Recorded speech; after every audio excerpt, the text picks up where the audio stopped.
Oh hell, I can't stop what I started. I'll never get back to it. I just saw the amount of time and I'm like, oh, I can't get people to watch a video that long. So let's go to Florida. Okay, Florida's got lost in Krause, who was considered a steal at the time. I honestly had kind of seen him as a guy that I kind of wanted one of my teams to pick up because he's 6'3", 212, solid forward.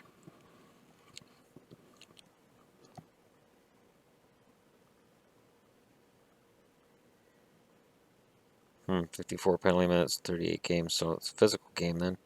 Mike Matheson's keeper. Matheson's in the lineup full time next year. I think he's going to be something cool. Ian McCaution. Rocco Grimaldi, well, they traded him, so he's not in their plans. Connor Brickley already had an NHL trial. He's 24. Kings. Kempe, Zhikov. Zhikov got traded. He's a Carolina prospect now. Wasn't playing very well for Ontario in the American Hockey League. Always throws me off when I see Ontario and realize that's a city in California. That just seems wrong to me. Doesn't seem right. Derek Forbort, well, he's Forbort, so that's really all that needs to be said. It's been slow progression for the North Dakota product after being drafted 15th overall 6 years ago. Yeah.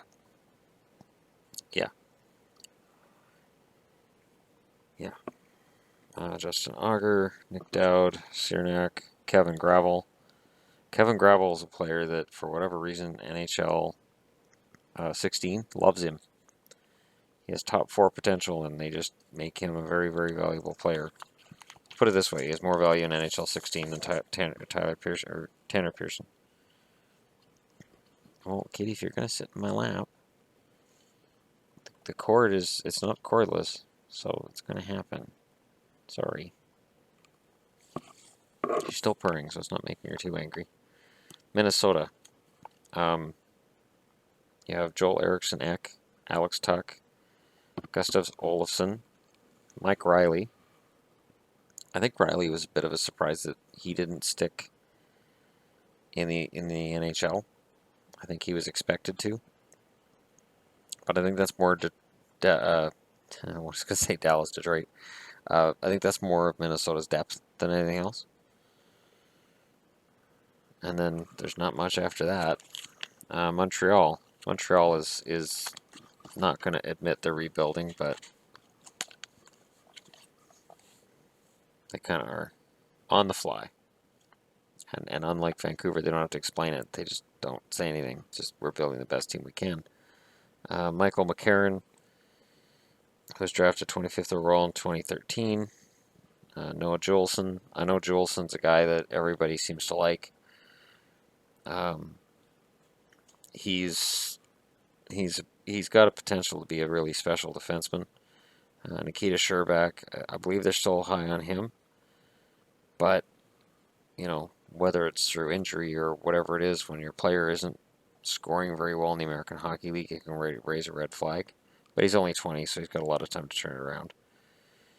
Zach Fucali, poor kid, man. He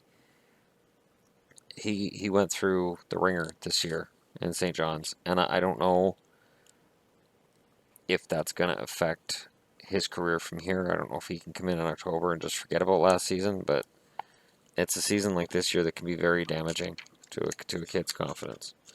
There's Daniel Carr at number 10, and they just re-signed him, so Montreal believes in Daniel Carr.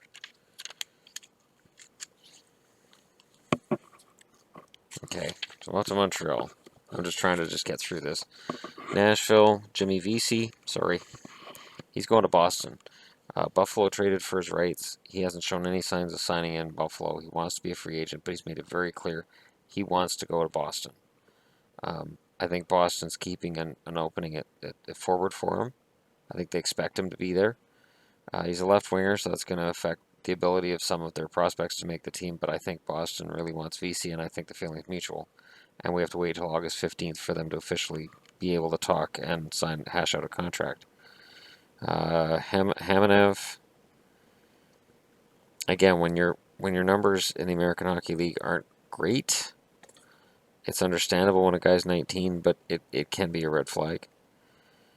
Kevin Fiala, they've been waiting on him a couple years. UC Saros, good numbers in Milwaukee last year. Marek Mazanik, who's 24, and he's entering the region of he either makes the NHL or he goes back to Europe. It's going to be one or the other.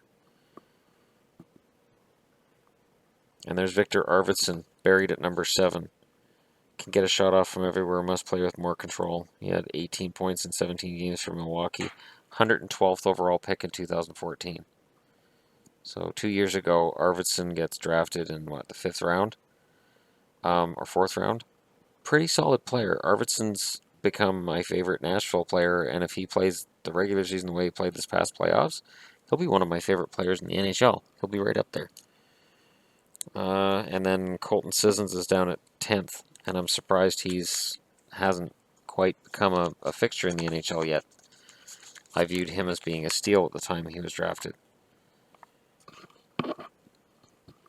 Pavel Zacha, drafted 6th overall last year. The decision was made without hesitation to return Zacha to junior rather than start his NHL career, which is tough because, he's a center and he's 6'3" and plays, he's 213 pounds, so it had to be tough to look at that NHL-ready physique and say, no, back to junior with a kid. But New Jersey is pretty patient with its prospects for the most part. There's Santini out of Boston College. I believe he's turned pro. Mackenzie Blackwood,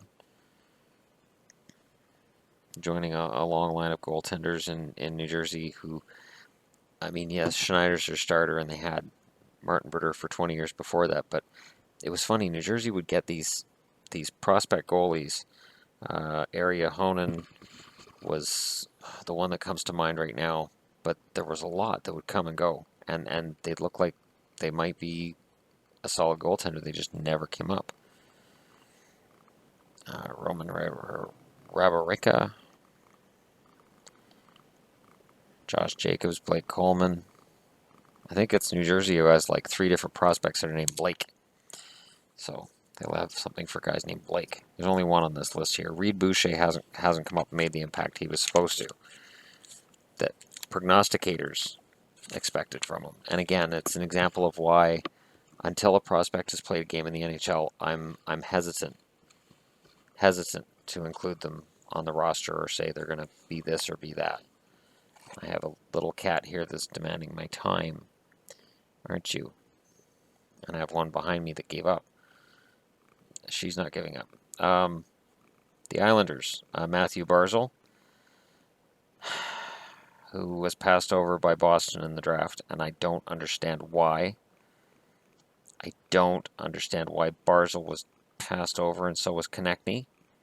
Just imagine if Boston had come out of that draft with Barzal, Konechny, and Zboril.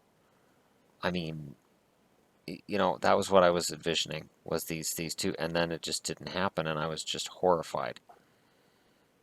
Still horrified. Still clearly a little bit traumatized by it.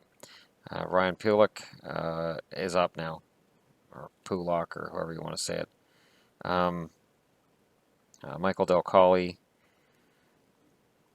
he's kind of in a make it or break it spot here because the Islanders aren't going to wait on him forever. So if he doesn't make the team out of camp this year, I would think he'd be trade bait because this would be his 3rd camp. Linus Soderstrom, pretty decent goaltender. Elias Sorokin. The Islanders are set in net if they can get these European goaltenders to come over and stick. Sorokin especially. His numbers in the KHL were fantastic, but again, KHL to me, there's an asterisk there. There's a caution sign, everything, because you can have great numbers in the KHL, but it's not the same as the NHL. It's not the same. Anthony Beauvillier, Devin Taves, not related to Jonathan, it's right in there. And there's Josh Hosang, who was dropped to 9th on their list because he's unusual. The Rangers, Pavel Buchnevich in the KHL. Blue Shirts want him to be a top 9 regular in 16-17. They'll have the room for it. Hi, Bear. Hello, kitty. Yes, hi. That's a microphone, sweetie. That's a microphone. Yes, it's a microphone. Yes, Dad's talking into the microphone. No, hi. No, sweetie. It's nice. Yeah, no, I know. I know. I, I know. I've been home, and I know this is normally our cuddle time, and you demand it, and it's like, okay, now I'm taking over. Okay, now she's pinned down my right arm, so I can't move it. Yes, and now she's going after the cord. Brady J. I I don't have access to my NHL yearbook, so I can't look all smart right now. But Brady S, we'll call him, is going to get his shot next year, I would think, because he'll be 22, be 4 years from his draft year. He's either ready or he's out. And then it's Slim Pickens after that. It is Slim Pickens. Adam Tambellini, I'm cheering for because it's Steve's son, and I even though Steve Tambellini was a GM for the Oilers and he flamed out spectacularly, the player Steve Tambellini I was still a fan of, and he was a good assistant GM in Vancouver. I don't know what happened there. Ottawa. Oh, here come the Ottawa fans. Here they come. Here they come. I'll wait till you all get seated. Yes, Colin White is a good draft pick. Could be up next year. He's a center out of Boston College. And it said, you can say he's exceeded our expectations. And they're comparing him to Patrice Bergeron. Number 2 on the list is Thomas Chabot. Oh wait, he's in the Quebec Junior League. That might be Cabot or Cabot or Chabot. Chabot, Robot. I don't know. I don't care. It's so hard to project defensemen, especially 19-year-olds. He was an 18th overall draft pick. Good for him. It is so hard to project defensemen. It's damn near impossible. Matt O'Connor's at 3. I think O'Connor is a good goaltender, but an .875 save percentage at Binghamton at the time this was published, that's not good. That's not good. Nick Paul, you never know. And then from there, it's pretty much your usual suspects. Marcus Hogberg, though, I'd like to see him come over and see what he can do. He's put up decent numbers in the European League, and I'd like to see more of him in North America. Philly, as much as I'm not a Philadelphia fan, I'm a huge fan of their current prospect pool. Provorov, Sanheim, Konechny, Morin. Wow, and 3 of those 4 are defensemen. So with Gostisbehere being up on the team and being fantastic for Philly, their blue line looks set for the next decade. With Provorov, Sanheim, and Morin behind Gostisbehere. That's intimidating. And then they've got Robert Hagg in here too as number 5 prospect if he ever makes it. Anthony Stoller's a goaltender. He's worth keeping an eye on. He put up good numbers for their junior team. She's getting so mad because I'm not paying attention to her. What? I know. Here. I'll even move the camera so that they can see what I'm talking about. Yes, I know. I'm sorry. Please don't give me the stink eye. Okay, do you want to read it? No? Okay. Ow, she's digging her claws into my arm too. Alright. Ow. She really is not this is not a happy situation for her. What? What? Yes. Hi. Hello. Hi. Yes. Nice kitty. I'm talking. I've got 463 subscribers, kitty. Do you know that Dad's not just Dad now? He's the hockey guy. And oh, okay, we'll pin that arm down now. The number 1 prospect for just listen to me read and go to sleep. The number 1 prospect for Pittsburgh is Matt Murray, of course. Derek Pouliot, second, of course. He was good in the playoffs. Third's Daniel Sprong. He made the roster at a camp, and I don't see why he won't make it next year. It's a bright future for Pittsburgh, and that's just scary.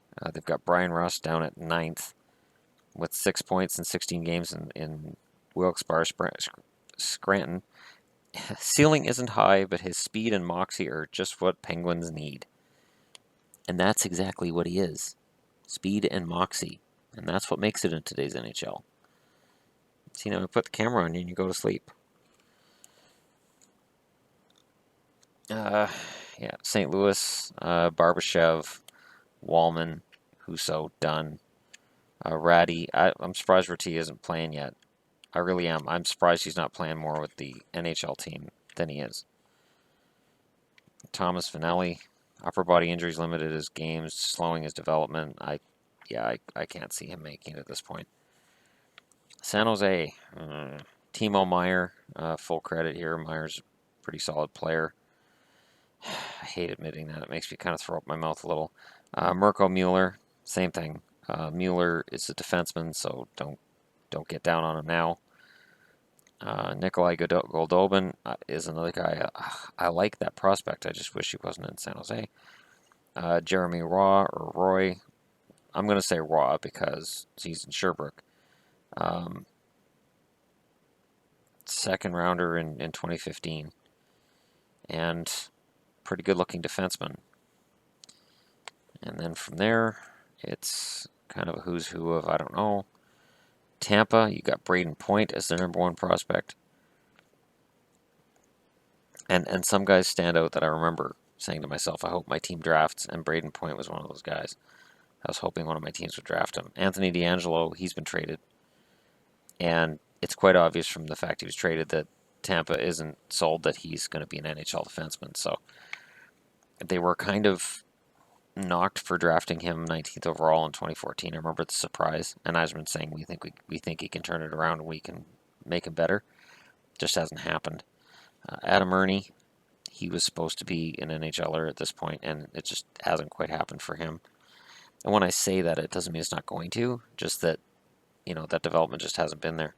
Like Cuckoo, Slater Cuckoo on the blue line is finally, up there. But again, that's a defenseman. Godlevskis, I'm so surprised he's stuck in the minors and that his numbers aren't better than they are. Because he's so good in the NHL. And he's so good in international competition. And I can't think of another goalie that puts up good numbers in the NHL, good numbers internationally on a worldwide stage, and then plays in the American League, and his numbers are pedestrian. It's bizarre. And Toronto. All right. She's just sleeping now. So I just had to explain that. Yeah, I take the camera off her and then she sits up. All right. And there it is. The headline, Pain Before Pleasure. And definitely for Toronto, that's the case. Willie Nylander, Mitch Marner, Kasperi Kapanen. If there's anybody out there who says, oh, Mitch Marner is going to be a flop, here's the problem. Willie Nylander's 5'11", 174. Mitch Marner's 5'11", 160. Nylander's a pretty good forward. You can't agree that Nylander's a good forward and then say Marner's going to flop. When I think Marner's more talented than Nylander, and they're the same size. That's not a slight to Nylander. It's just from what I saw of Marner in the Memorial Cup. The kid's going to be a very good forward. And having him and Matthews added to the team, wow. If Marner's ready to play in the NHL, that's scary. Kasperi Kapanen, the forgotten guy in the Phil Kessel trade, he could be the steal of it. He could be the guy that 5 years from now, Leafs fans go, well, at least we got Kapanen out of it. Brandon Leipsic, he could also be a steal. Connor Brown. Scott Harrington, who got traded. And Vancouver. There's Thatcher Demko, future goalie. And there's something with a Canucks goaltender wearing a Boston College jersey. Reminds me of Corey Schneider. My favorite NHL goaltender, Corey Schneider. Well, he's up there. Tuukka Rask would still be my favorite, despite the fact he didn't have a great year. Yeah, Thatcher Demko, Brock Baser, Brendan Gaunce is at 3. I don't think Gaunce, if he's not in the Canucks lineup this year, I don't think Gauntz will ever make it for the Canucks. I think he's still got an NHL future, just maybe not with Vancouver. I thought he played well in fourth line duty last year, but we'll see. Jordan Subban, my opinion on him is well known. He's 5'9", 198. I think he as long as he doesn't get run over in the NHL, I think he'll be fine. Guillaume Brisebois, tough call on that one. Then they have Padan at number 6. He either makes the Canucks or he's gone this fall. Nikita Triamkin should be way higher than 7th on this list. Triamkin's fantastic. And Triamkin's part of the reason why I didn't think we needed Goodbranson, but I'm not getting into that argument again. Cole Castle's injury really hurt him last year. Alexander Grenier, he's never going to make it to the NHL. He's already 25. Like it's not gonna happen on a regular basis. Washington, Ilya Samsonov's their number 1 prospect. Jakub Vrana, their number 2 prospect, and I could see Vrana making the team next year. Madison Bowie, 20 years old. Defenseman, I'm always hesitant to say, yeah, sure, they'll make it until they're about 22. And then it's just an iffy list from there. Winnipeg, Kyle Connor, fantastic. Joel Armia, Josh Morrissey at 3rd. It's the jury's still out, but again, he's only 20 at the time this book came out, so I'm not going to say anything bad about him. Marco Dano, I think, is overrated. I think the fact that Columbus and Chicago have both traded him, I think that's a red flag that he's probably not the top flight forward that Columbus thought they were drafting. Not that he won't be an NHLer, but when you're already traded twice and you're 21, it's a sign. Nick Patan, Eric Comrie, who is the goalie of the future. No, I'm just kidding. Does it say that? Rookie pros, workhorse, and AHL and Jets called up Hellebuck. And Hellebuck and Comrie is where they're going. That would be the eventual plan, I would think. Brendan Lemieux. Yeah, and that's it. So that's a look at all of the team's prospects pre-draft. And some of them look fantastic, and some of them suspect. And then at the back, it's going to tell me the top 10 for next year, which are going to be completely wrong because they're always wrong. And then a sneak peek at the 2018 draft. Ryan McLeod, brother of 2016 draft hopeful Mikey, and he's playing for Mississauga. So it'll be interesting to see if they end up being drafted by the same team. Jake Wise, Quinn Hughes, Bodie Wild. And again, it's 2018, so we're 2 years out. Odds are one of those 4 guys will be completely off the map when the draft actually takes place.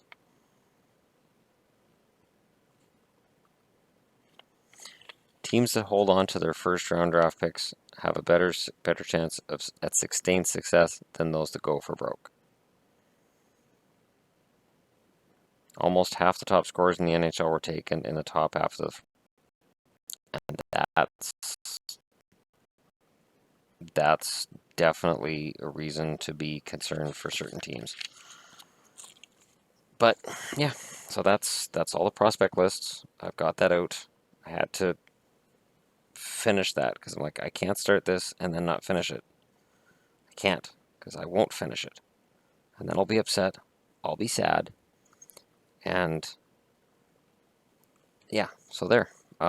What I'll do then, because I've done prospects, as far as I'm concerned, the prospects idea is done until we get into prospect camps, which guys look good, which guys don't look good. And especially once the mini camp games start, where you have the round robin, and it's usually in Penticton. They have like Vancouver, Edmonton, and Calgary's prospects all play together.